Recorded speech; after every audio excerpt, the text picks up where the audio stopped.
دوستو یاد رکھنا، تگڑا اور مضبوط جوان پتہ کون ہوتا ہے؟ جس کی نظریں پوری طرح اس کے کنٹرول میں ہوں۔ یہ علامت جوانی ہے۔ جس آدمی کا پوری طرح، دو لوگ دنیا میں کبھی کوئی کارنامہ سر انجام نہیں دے سکتے، ایک جو حرام کھاتا ہو، ایک جس کی نظر ناپاک ہو۔ محمد بن قاسم جب یہاں آئے تھے نا تو ایک دن بڑے پریشان تھے، تو ایک بزرگ کہنے لگے آپ کیوں پریشان ہیں؟ کہنے لگے راجہ دہر سے مقابلہ ہے اور ہماری فوج تو سندھ کے رستے بھی نہیں جانتی، زبان بھی نہیں جانتی، لڑیں گے کیسے؟ دو چار دن کے بعد ان بزرگوں کی دوبارہ محمد بن قاسم سے ملاقات ہوئی تو بڑے خوش تھے۔ کہا آپ کیوں خوش ہیں؟ کہنے لگے وہ میرا مقابلہ نہیں کر سکتا، میں نے تحقیق کر لی ہے۔ کہا کیوں؟ کہنے لگے نظر کا گندہ ہے، اور جو نظر کے گندے ہوتے ہیں وہ میدانوں میں ٹھہرا نہیں کرتے۔ میدان کے لیے نکلنے کے لیے پاک جوانی کی ضرورت ہوتی، تطہیر مزاج ہونا ضروری ہوتا ہے، پاکیزہ افکار اور سچی اور سچی ستھری سوچوں کا ہونا ضروری ہوتا ہے۔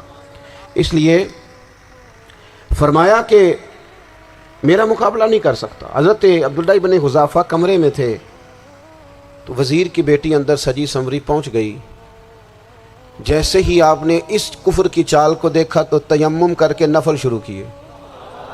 وہ ساری رات بیٹھی رہی، رب کا بندہ ساری رات عبادت کرتا رہا۔ عبادت بڑا سہارا ہے، مصلی بڑا سہارا ہے اللہ کے بندوں۔ صبح دروازہ کھولا، وزیر نے اپنی بچی سے پوچھنا چاہتا تھا رزلٹ کیا نکلا، تو وہ کہنے لگی پیچھے ہٹ جا، اب تیرا میرا تعلق کوئی نہیں، میں نے نبی پاک کا کلمہ پڑھ لیا۔ اس نے کہا میں نے بھی زمانہ دیکھا ہے، پر یہ کیا لوگ ہیں، کستوری کے بنے ہوئے، سندل سے دھلے ہوئے، کہ میں ساری رات کمرے میں رہی اور 100 اور 1000 آدمی جس جوان کا مقابلہ نہ کر سکے، اتنا طاقتور جوان کمرے میں رہا اور اس نے نظر اٹھا کے نہ دیکھا۔ او کچا رنگ للاری والا جڑا چڑھدا تے لیندا رہندا ہے، اے عشق تیرے دا رنگ محمد چڑھیا پھر نہیں لیندا۔ میں کہا ایک دفعہ نظر اٹھا کے نہیں دیکھا، کمال ہو گئی۔ اتنے بڑے لوگ، اتنی بڑی سعادت مندی، فیروز بختی، معاملہ فہمی، حد ہو گئی۔ اللہ اکبر۔ دوستو بادشاہ جب پوری طرح ہار گیا نا، اس نے کہا مار دو۔ تیل گرم کیا ایک کڑاہی میں، اور جب آپ کو اس میں ڈالنے لگے تو آپ کی آنکھوں میں آنسو آ گئے۔ بادشاہ کا خیال ہوا شاید نرم ہو گئے ہیں، کہنے لگا روئے کیوں؟ فرمانے لگے سوچتا ہوں جان ہی ایک ہے، کتنا مزہ ہے اس کی راہ میں جان دینے کا، کتنی لذت ہے اس کے نام پر مرنے میں، کتنا لطف ہے۔ جے تو چڑھیا اتے دار بھی نہیں، تے جے تو وکیا عشق بازار بھی نہیں، تے ایڈا سستا سودا پیار بھی نہیں، تے ایڈا سستا لبدا یار بھی نہیں۔ کئی جنگل گانے پیندے نہیں، کئی دوزخ لنگنے پیندے نہیں، جے وہ اس ملوں بھی مل جاوے، ایدوں سستا ہور بپار بھی نہیں۔ تے کچھ سمجھ نہ آوے لوکاں نوں وہ کادے نال شہید کرے، ڈٹھی یار دے ہاتھ تلوار بھی نہیں، پر او دا خالی جاندہ وار بھی نہیں۔ کہنے لگے ایک جان ہے نا، تو دل کرتا ہے ہزاروں ہوتی تو ایک ایک کر کے محبوب کے نام پہ قربان کرتا، جب میرے پاس ہے یہ ایک، کروں کیا؟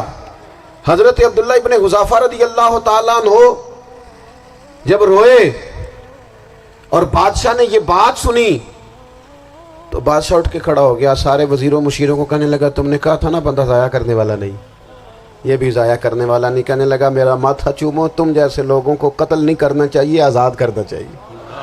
عزیز اپنی زندگی سے نا یہ بہت زیادہ ہرس، ہوس، طمع، اور یہ کسی بات کی بھی ہو، ہرس صرف پیسوں کی نہیں ہوتی ہے، شہرت کی بھی ہوتی ہے، یہ بیماری انسان کو اقتدار کی بھی ہوتی ہے، تعریف کی بھی بیماری ہوتی ہے، یہ سارے نقص ہوتے ہیں لوگوں کو، اور معاذ اللہ بعض جبوں کبوں کے اندر بھی ہوتے ہیں، وہاں بھی پنپتے ہیں۔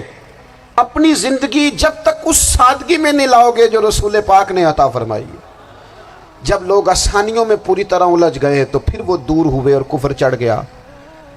دوسری بات، اللہ کے محبوب صلی اللہ تعالی علیہ وسلم کی محبت ہم سے تقاضا کرتی ہے کہ ہم اس مشن کے لیے کام کریں جس مشن کے لیے رسول پاک نے کام فرمایا ہے۔ ہم سارے کام بڑے مضبوطی سے، سوچ سمجھ کے، تدبر سے، حکمت سے، تقاضوں کو مد نظر رکھتے ہوئے کرتے ہیں سارے کام. دین کے کام میں ہمارا مزاج نہیں ہوتا. او ہو جائے گا جی، آپ بسم اللہ پڑھیں جی، شروع کریں جی. آپ تقاضوں کو سمجھیں، چیزوں کو دبائیں نہیں، چیزوں پر غور کریں. کسی کے ذہن کی سطح پر سوال ابھرتا ہے، اس کا تسلی بخش جواب دیں. اپنی زندگی میں دین کے کام کے لیے اپنے آپ کو وقف کریں. اور دین کے کام کے بہت سارے پہلو ہیں. ہزاروں لوگوں کو قرآن پاک ٹھیک پڑھنا نہیں آتا. ہزارہ لوگ ہیں جو قرآن مجید کے مطالب سے آگاہ نہیں ہیں. دین کی بنیادی ضروریات سے لوگ نابلد ہیں. میں آپ کو کس طرح یہ بات سمجھاؤں کہ ہزاروں کی تعداد میں طلاقیں اس لیے ہوتی ہیں کہ مردوں کو طلاق کے مسئلے نہیں آتے. انہیں پتہ نہیں ہے کہ مجھے حقوق زوجین کے معاملے میں کیسے چلنا. ڈھیر سارے گھروں میں تباہی اس لیے ہے کہ تربیت اولاد کا دینی منہج ہمیں نہیں پتا. اپنا حصہ ملائیں دین کے کام میں. ایک آدمی کو اگر تو نمازی کرنے میں کامیاب ہو گیا، تیری زندگی بدل گئی. وہ دین بیزار لوگ جو ہمارے بیچ بیٹھ کے ہماری نوجوان نسل کو پگڑی اور داڑھی کا نام لے کے بنیادی طور پر دین سے دور کرتے ہیں، ایسے نوجوانوں کو دین کا پیغام محبت دے کر دین کے قریب کرنا ہماری ڈیوٹیوں کا حصہ ہے. ہمیں ذمہ داری کا احساس کرنا پڑے گا.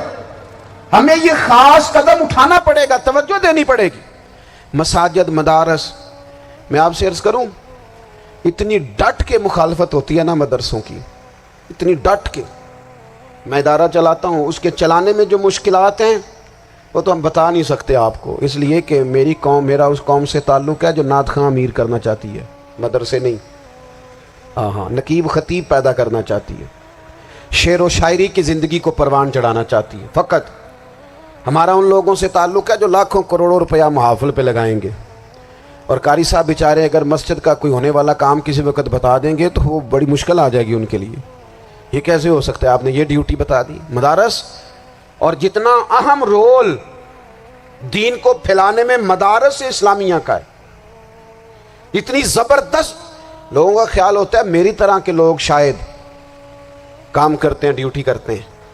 یہ 10-15 لوگ آپ کو نظر آتے ہیں جو آپ کو کہیں میڈیا پر یا ادھر ادھر ڈیوٹی کرتے. مخلص لوگ اپنی جگہ پہ، وہ بھی بڑا ہی کام کر رہے ہیں.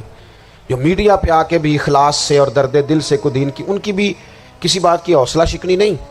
لیکن ہزارہ اساتذہ جو مدارس میں بیٹھ کے پڑھاتے ہیں، جنہوں نے وہ سارے لوگ تیار، آپ سمجھ نہیں سکتے کتنا بڑا کام.